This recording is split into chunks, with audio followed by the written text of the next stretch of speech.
크리스찬 책갈피.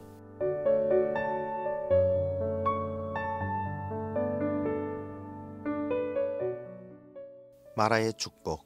이스라엘 백성들이 홍해를 건넌 후 살길을 향하여 얻은 샘물이 써서 못 먹게 되자 모세를 원망하였습니다.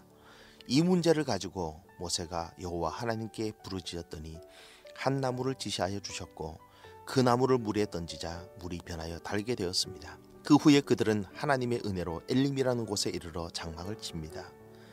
엘림은 물샘 12과 종려나무 70그루가 있는 오아시스였습니다. 오늘 말씀이 바로 그 유명한 마라의 쓴물이 변화된 사건입니다. 이스라엘이 홍해를 건넌 것은 우리가 하나님의 은혜로 구원받은 것을 상징적으로 보여줍니다. 구원받은 백성이지만 이 땅에서의 삶은 고난과 역경의 연속입니다. 마치 물이 없어서 허덕이며 헤매었던 사흘길, 그리고 물을 찾았지만 그 물이 써서 먹지 못하는 것과 같습니다. 마라라는 말은 쓰다, 괴롭다, 근심하다라는 뜻을 지닌 히브리어 마르에서 유래된 단어입니다. 인생은 마라와 같습니다. 참으로 괴롭고 근심된 일이 많습니다. 오죽했으면 욥기서 5장 7절에 이르기를 사람은 고생을 위하여 났으니 불꽃이 위로 날아가는 것 같으니라고 했겠습니까?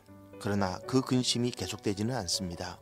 이스라엘이 물이 없어 헤맨 시간은 단지 사흘이었습니다. 고난과 근심은 반드시 끝이 있습니다. 조금만 참고 기도하며 기다리면 됩니다. 그런데 인생은 난관에 부딪히게 되면 제일 먼저 원망과 불평이 터져 나옵니다. 마치 이스라엘이 마라를 발견하고 모세를 원망하였던 것처럼 말입니다.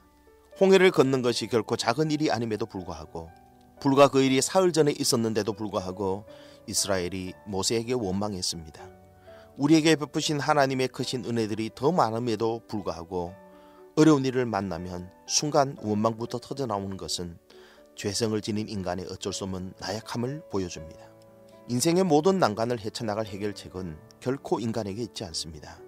여호와 하나님께 있습니다. 모세가 여호와께 부르짖었더니 하나님께서는 쓴물을 단물로 바꾸셨습니다. 그리고 마라를 주신 의미도 깨닫게 하셨습니다. 마라를 주신 목적은 어떤 순간에라도 말씀을 붙들고 순종하면 치료하시는 하나님이심을 알게 하시려고 주셨습니다. 인생의 난관을 해결하실 분이 오직 하나님뿐이심을 알고 우리는 모든 시선을 주님께로 향하여야 합니다. 그리고 인생이 어려움이 당하여 내 앞에 있을 때 원망하기 전에 모세와 같이 우리는 먼저 기도하여야 합니다. 마침내 하나님께서는 마라를 거두시고 이스라엘에게 엘림을 주셨습니다. 12이나 되는 샘물 70그루의 종려나무 그늘 아래에서 이스라엘은 편안하게 안식을 누렸습니다. 사랑하는 애청자 여러분, 우리의 인생에서 마라를 만나게 될 때 어떻게 하시겠습니까? 원망하시겠습니까? 아니면 기도하시겠습니까? 선택은 우리에게 달렸습니다. 그러나 그 열매 또한 우리가 따먹게 됩니다. 마라를 만나거든 기도하십시오. 하나님께 부르짖으십시오. 엘림의 축복을 원하거든 원망만 하지 말고 기도의 자리로 나가시기 바랍니다. 하나님은 치료하시는 하나님이십니다. 지금까지 정성훈 기독교연합회 정선제일교회 강신철 목사였습니다.